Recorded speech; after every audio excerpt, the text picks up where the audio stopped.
way we fade in. They go low and we go high. They play ego limbo on the other side. We keep humble, ain't no honor in your pride. Lying in me, lethal weapon on my side. Praise my God, promise we ain't coming down. Same thing for the crown, same thing for the team. Breaking down any op, only can about what God say. Mobbing hard with the tribe, yeah. All the glory to my Yahweh, all the glory to my God, yeah.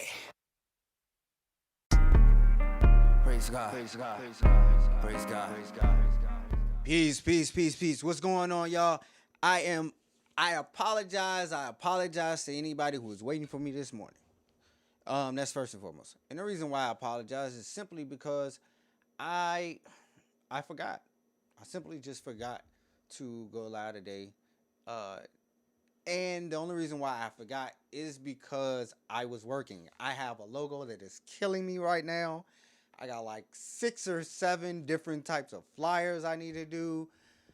I got a lot of work to do, but I'm here late night.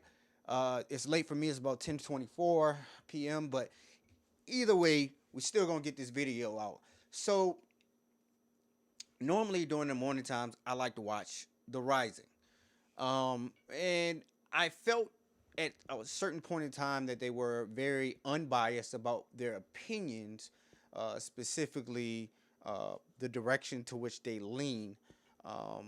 But slowly but surely, as I started to actually listen to more and more of their content, I started to realize that they closely too much resemble, and I felt like it was more balanced because Sagar actually considers himself a Republican, and I would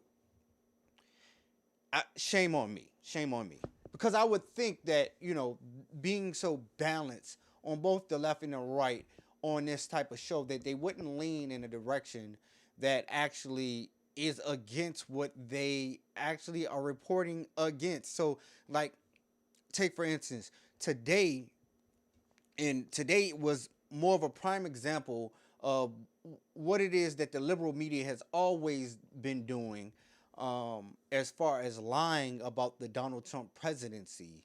And it's kind of crazy to me that they would actually sit here and boldly lie about something as important as the amount of work that Donald Trump was doing to try to create circumstances that brought the troops back home to his, and then they kept railing, saying that Donald Trump was no different than any other U.S. president in history, and it was totally incorrect.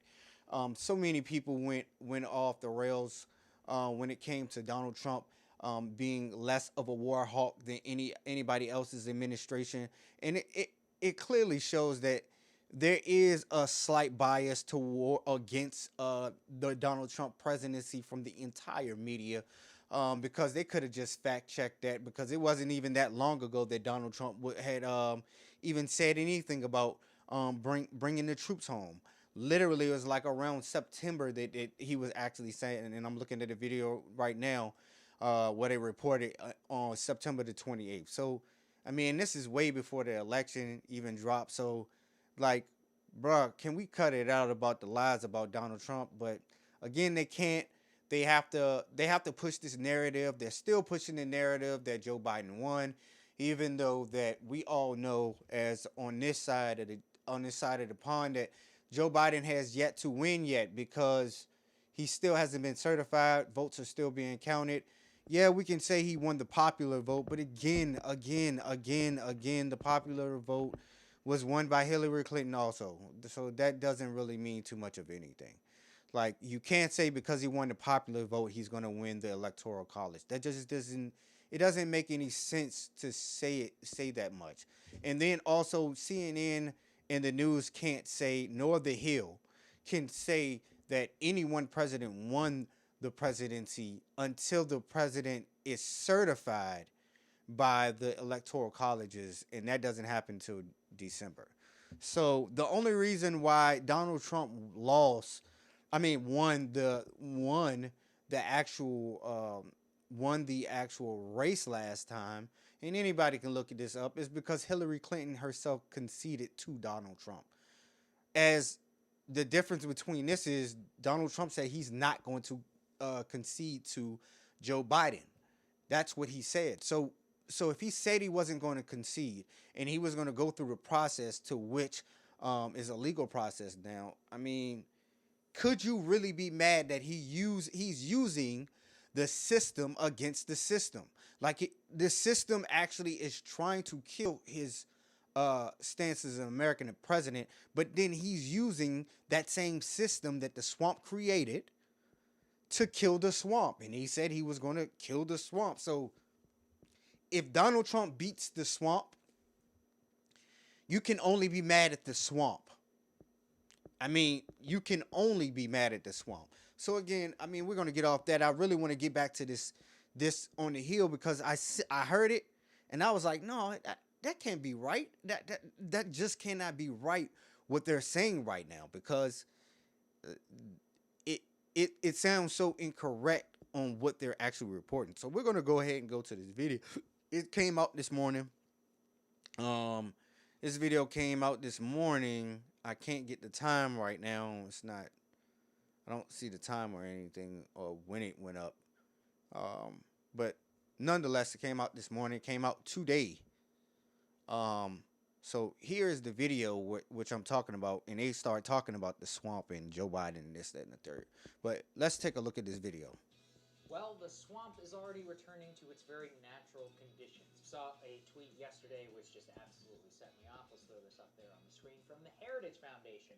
These days, the term endless wars is being employed more as political sloganeering than as a serious critique of a continued U.S. involvement in places like Afghanistan, Iraq, Syria, and Somalia. It only took 2 days after the networks called the race for Trump for the conservative establishment, the GOP establishment, to come right back to where they were. It's amazing. I mean, and I see this everywhere. That's what I was saying here. Lindsey Graham out there, the day after the election, he's like, I'm going to work with Joe Biden on the debt and on immigration, which means amnesty, which means he's learned nothing from Gang of Eight, which is literally what rose Trump to power in 2016. And now, you know, the neocons are back. They're all like, oh, just get ready. These endless wars, because they're going to go after Biden. If Biden tries to pull out of Afghanistan, they're going to attack him for pulling out of Afghanistan. Absolutely. I mean, God bless him. If he actually does it, I don't think he will. But hey, look, I'll cheer him on right here. Yeah. Or if any of that happens. And this is the part, people need to re-update where we are. After the people, so many who voted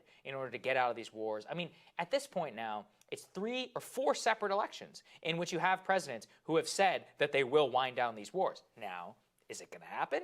I don't know. You know, we're not going to hold my breath on Joe Biden. I think he's very more likely bringing in Susan Rice and all these other people to keep our footprint there for a very, very long time. But that doesn't mean that we have to revert back to these idiotic conditions, which nobody asked for. And yet, it's right there, already out in print. I mean, and we, I guess, shouldn't have held our breath on Trump either, since we're Right. still there. I mean, the thing that really makes me mad is the idea that endless wars is a slogan rather than a cold, hard fact. It's been 20 years. And reality, when we've been in these places for decades. Yeah. The gall to be like, oh, it's just a slogan, rather than something that Americans have voted on and rejected time after time after time.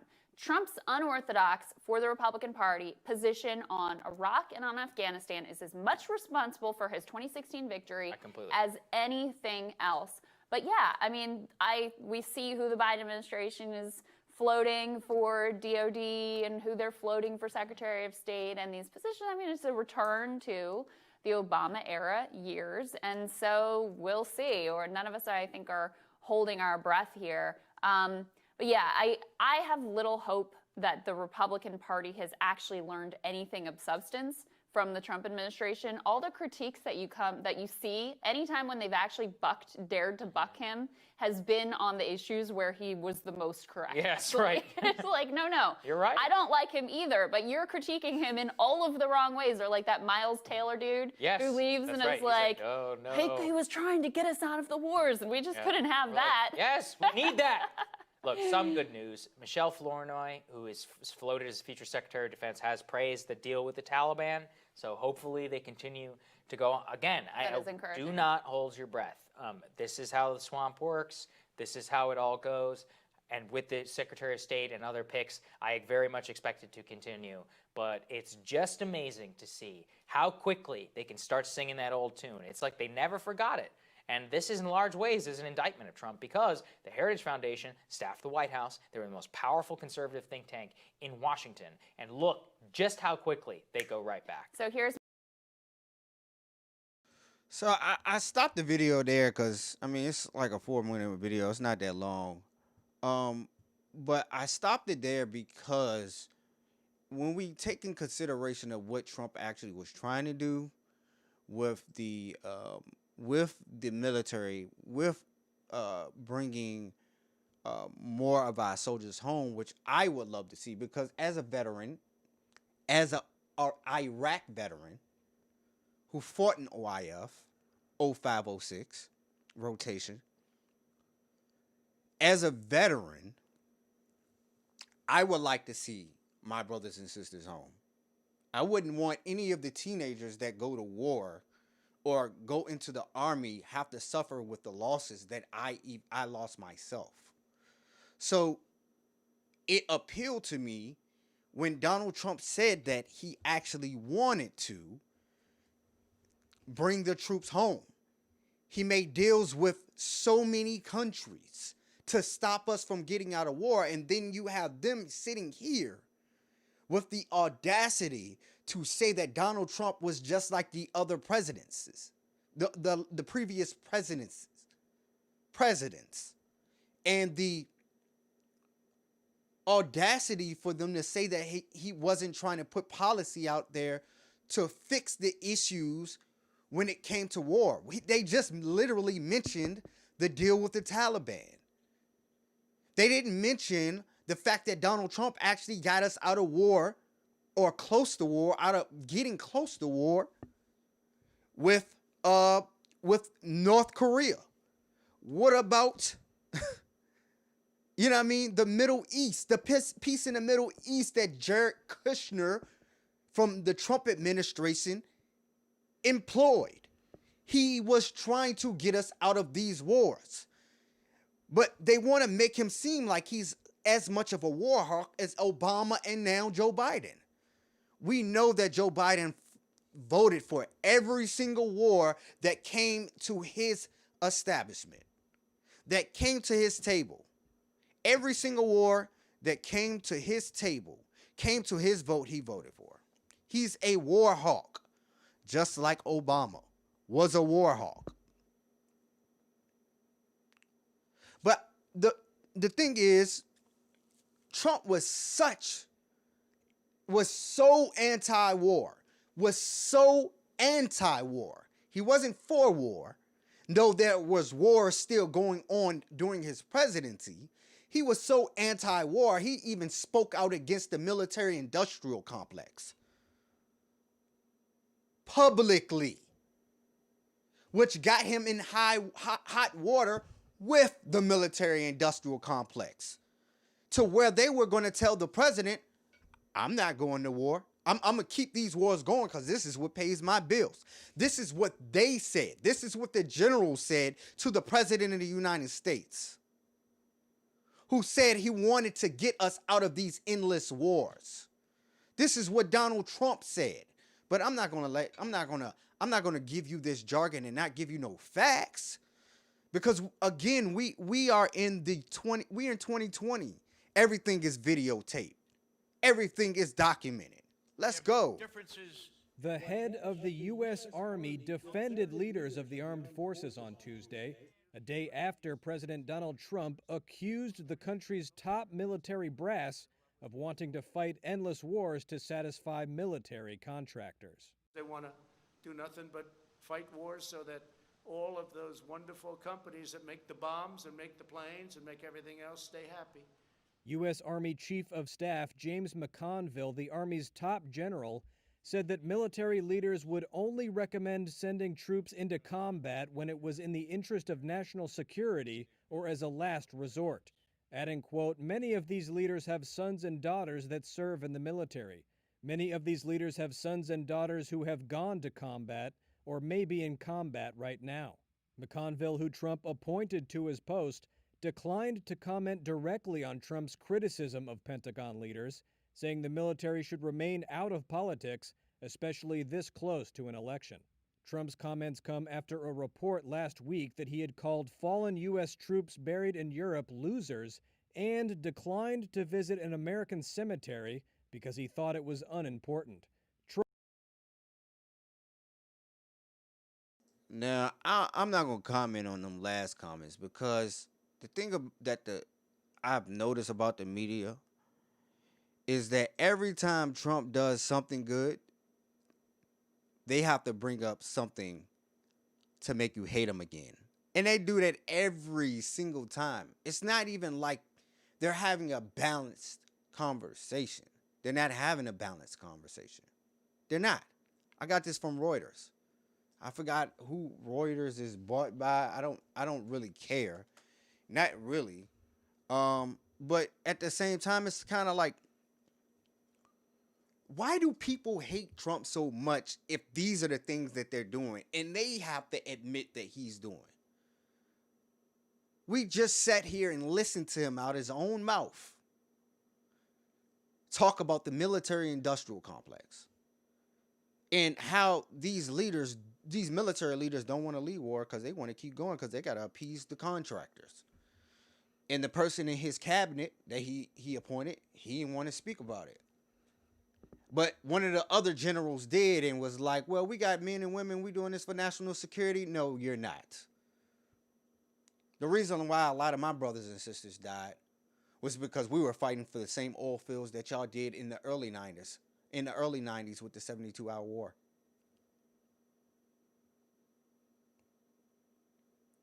Promising us money and a way out, but in return, dying. Trump is not one of these Warhawks like George Bush, like Clinton, like Bush Sr., like Obama, like Biden, like Hillary Clinton, with all of her shadow wars that she fought while she was in the Obama administration. They all claim to want to bring the troops home, but when somebody actually says something about it, legitimately says something about it, that's when they have to bash him and they have to say something against him, and they cannot give him credit for what he actually was trying to do. Again, you can go back in the history books and look how populist he actually was, Donald Trump, or is, because Donald Trump is still the president of the United States. These same channels that made billions of dollars of money off of footage in the news of Donald Trump, as well as 9/11, as well as the war in Iraq, as well as the war in Afghanistan, making billions of dollars off of. Do you really think they care about us going to another war that they can televise and make more money off of? No, they don't. In almost every single one of these news channels that have their pretty lights and their pretty goddamn suits and pretty dresses and come on and telling you that they're against fighting wars, they are lying because they're making money off of all of the drama. Now, am I saying I am oblivious of the fact that I get on YouTube and get to say these things and it's all because of I'm not oblivious to it. But the difference between me and them is I'm not actively pushing a coup against the American people. They are not for the freedom of the people. They're for the freedom of the corporations and the corporate Democrats and the corporate Republicans and the corporation that is America. Not for the people of America, Make America Great Again was not about the corporations. It was about the people. And that populist message messed with their agenda as a whole. So it is incorrect for anybody to sit here and try to diminish what Trump actually did.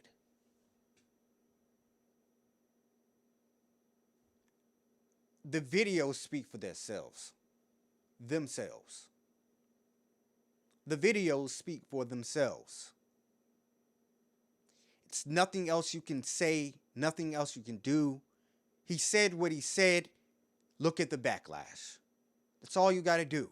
Once he said it, look how much of a backlash he got. But they still want to put him in the same waters as the rest of those scum rats and possums, knowing that Donald Trump was a different president and was the president that Americans needed and wanted. Peace.